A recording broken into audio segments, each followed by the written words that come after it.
चलिए अपने आत्मा के ज्ञान और ध्यान की ओर।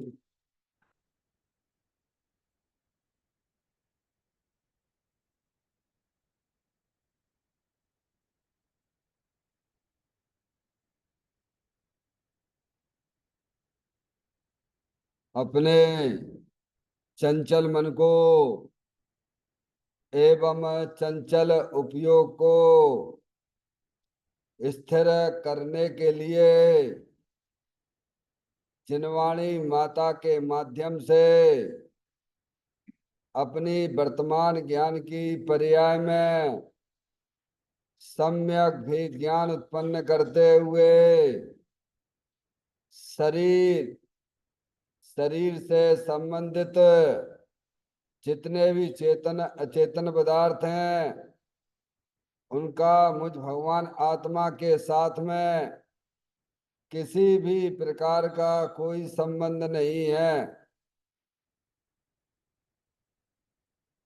इस प्रकार समस्त पर पदार्थों में अपने संबंध की वृत्ति को छोड़ते हुए अंदर में जो अखंड ज्ञान ज्योति स्वरूप भगवान आत्मा है उसमें ही वर्तमान पर्याय का संबंध जोड़ते हुए कि मेरा यह भगवान आत्मा सदा काल शरीर आदि पर पदार्थों से भिन्न एकमात्र अखंड ज्ञान ज्योति स्वरूप है। ऐसा अपने आप को जानो और ऐसा ही अनुभव करो कि वर्तमान में ही मेरा यह भगवान आत्मा शरीर आदि पर पदार्थों से भिन्न एकमात्र अखंड ज्ञान ज्योति स्वरूप ही है।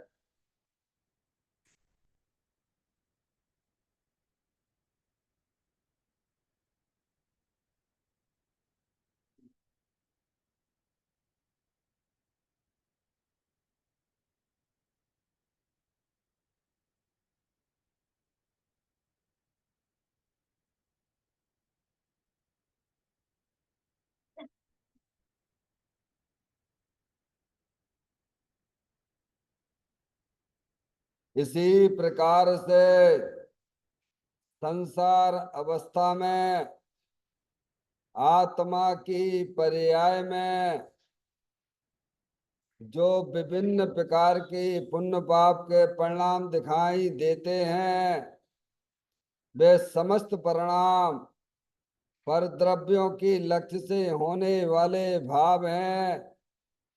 वे हमारे आत्मा का स्वभाव नहीं है।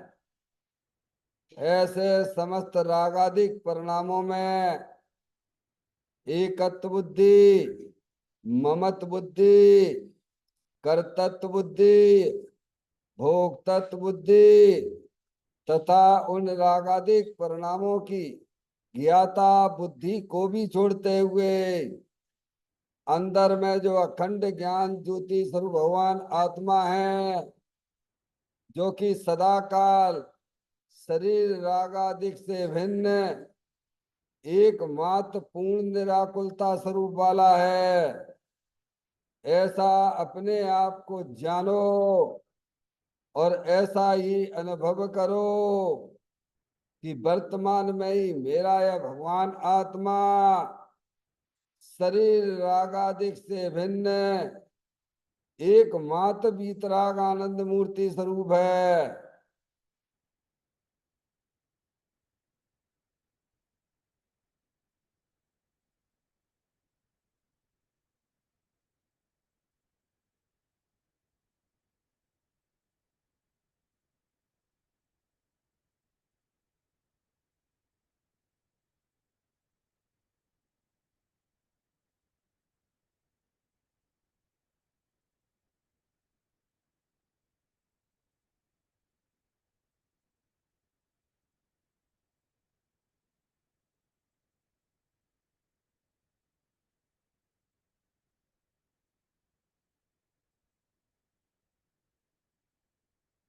इसी प्रकार से संसार अवस्था में आत्मा के पर्याय में जो पर के लक्ष्य से होने वाला ज्ञान है, वह परलक्षी ज्ञान भी हमारे आत्मा का स्वभाव नहीं है। वह तो इंद्रिय जनित ज्ञान है। इस प्रकार शरीर रागादिक और परलक्षी ज्ञान के पर्यायों से भी भिन्न मैं तो एकमात्र अखंड ज्ञान ज्योति स्वरूप भगवान आत्मा हूँ, ऐसा अपने आप को जानो और ऐसा ही अनुभव करो कि वर्तमान में ही मेरा यह भगवान आत्मा शरीर रागादिक और खंड खंड ज्ञान के पर्यायों से भी भिन्न एकमात्र अखंड ज्ञान ज्योति स्वरूप है।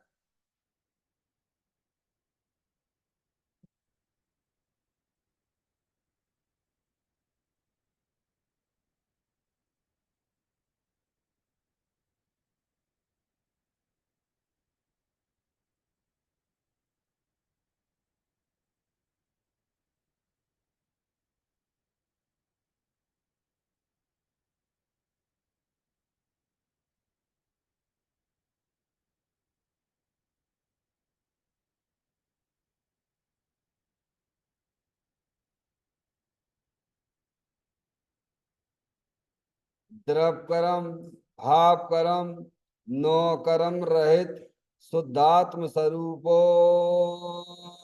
हम। मेरा ये भगवान आत्मा सदा काल शरीर आदि नो कर्मों से भिन्न है। मेरा ये भगवान आत्मा सदा काल ज्ञानावरणादि 8 कर्मों से भी भिन्न है। मेरा ये भगवान आत्मा सदा काल मूल राग देश भाव कर्मों से भी भिन्न है। इस प्रकार द्रव कर्म भाव कर्म नो कर्म तीनों कर्मों से रहित मैं तो एकमात्र परम पवित्र शुद्धात्म स्वरूप हूँ, ऐसा अपने आप को जानो और ऐसा ही अनुभव करो कि वर्तमान में ही मेरा यह भगवान आत्मा तीनों प्रकार के कर्मों से रहित एकमात्र परम पवित्र शुद्धात्म स्वरूप है।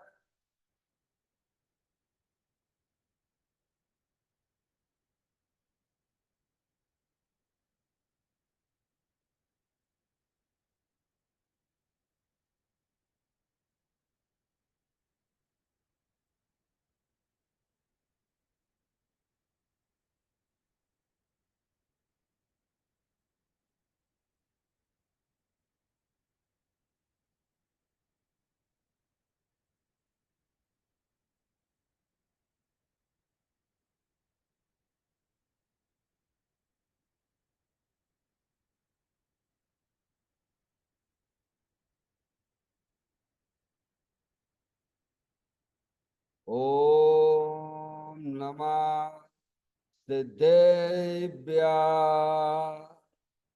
ओम नमः सिद्धेभ्य। ओम नमः सिद्धेभ्य। चिंतामणि सम स्वयं का चैतन्य तत्व महान है। निज का करूं मैं चिंतवन, निज का करूं त्रदान में। शुद्धात्मा ही देव है जो गुण अनंत निधान है। मैं स्वानुभव में देख लूं आत्मा स्वयं भगवान है। मैं स्वानुभव में देख लूं आत्मा स्वयं भगवान है। निम्मण जान परिठिया कम कलंकिड़वी अपालतौ जैन परूं ते परमपड़वे भी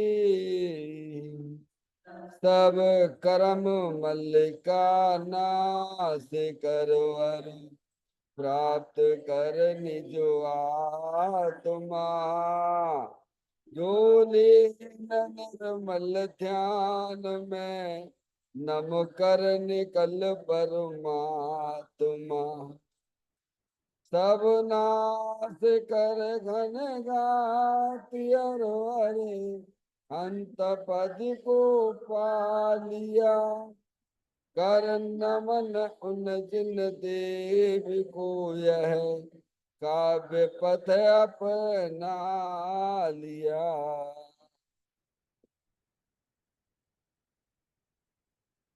श्री योगसार जी नामक परम आध्यात्मिक ग्रंथ स्वाध्याय हेतु में विराजमान है।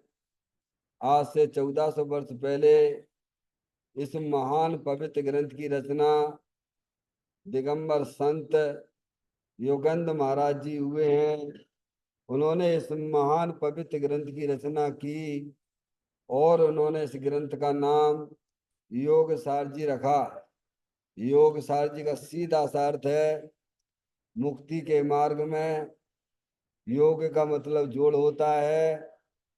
किसका किसके साथ में जोड़ करना? तो अरिहंत परमात्मा कहते हैं कि अपनी वर्तमान शुद्ध ज्ञान की पर्याय का अंदर में जो अपना त्रिकालिक ध्रुव भगवान आत्मा जो सदाकाल द्रव्य कर्म भाव कर्म नो कर्म से रहित एकमात्र अखंड ज्ञान ज्योति स्वरूप है। ऐसे ज्ञायक प्रभु परमात्मा में अपनी वर्तमान शुद्ध ज्ञान की पर्याय का संबंध जोड़ने का नाम योग है। जिसे शास्त्रीय भाषा में सम्यक दर्शन सम्यक ज्ञान भी कहते हैं। और चैतन्य भगवान आत्मा में ही अपनी वर्तमान पर्याय को मग्न कराना लीन करना स्थिर करना उसे सार कहते हैं, यानी सम्यक चारित्र कहते हैं। तो योग सार क्या हो गया? सम्यक दर्शन सम्यक ज्ञान सम्यक चारित्र वाली निर्मल पर्याय पवित्र पर्याय जो अपने आत्मा के आश्रय से प्रकट होती है, इसे यहाँ योग सार कहते हैं। देखिएगा योग सार ग्रंथ के माध्यम से हम और आप यहाँ पर 57वें नंबर की गाथा का स्वाध्याय चल रहा है, जिसमें आचार्य भगवंत हमें आत्मा के ज्ञान के लिए 9 दृष्टांत देते हैं। इस गाथा में 9 दृष्टांत आए हैं, पाठ करते हैं। रतन दीपक सूर्य घी दधी दूध पत्थर और दयन सुवर्ण रूपा स्फटिक मणि से जानिए निज आत्मा। देखो 9 जो दृष्टांत दिए हैं वे एक अपनी आत्मा को समझने के लिए दिए हैं, क्योंकि हम सब जो है आत्मा ही हैं।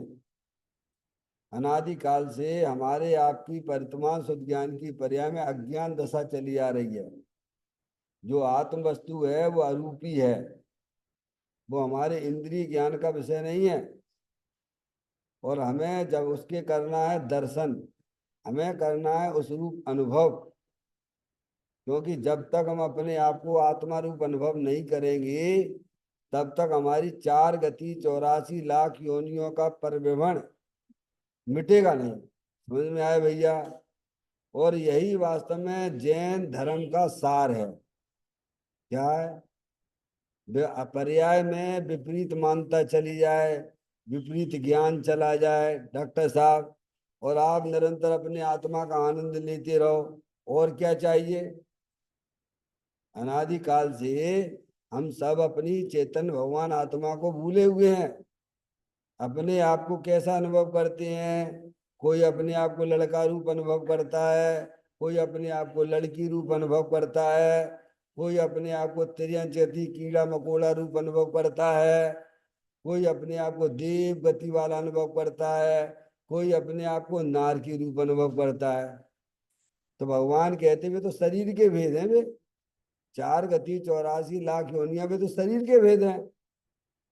और उसमें जो चैतन्य आत्म वस्तु है, अरूपी है, वो हमारे तुम्हारे ज्ञान का विषय नहीं है अभी। तुम्हें उसका विषय तो जब आप जनवाणी माता के द्वारा अपनी चैतन्य आत्म वस्तु को समझेंगे, तब वो भूल पर्याय में निकल जाती है। समझ गया? इसीलिए इस गाथा के माध्यम से दिगंबर संत हमें यह समझाना चाहते हैं कि ये आत्म वस्तु अरूपी है। हम तुम्हें 9 दृष्टांत के द्वारा जो तुम्हारे ज्ञान में आते हैं, उन दृष्टांतों के द्वारा तुम्हारी चेतन भगवान आत्मा को बताते हैं। ये गाथा का मूल विषय है डॉक्टर साहब। क्या ऐसा ही अपना भगवान आत्मा है। तो वे 9 दृष्टांत कौन से दिए हैं? तो कहते हैं पहले रतन है, दीप है, सूर है, दही दूध घी एक ही में ले लेना, 4 हो गए। पाषाण की तरह है, सुवर्ण है, चांदी है, स्फटिक मणि है, आग। इन 9 दृष्टांत से जीव को जानना चाहिए। जीव यानी आत्मा, जानने देखने वाली चैतन्य रूपी आत्म वस्तु, उसको जानना चाहिए। ऐसा ही है।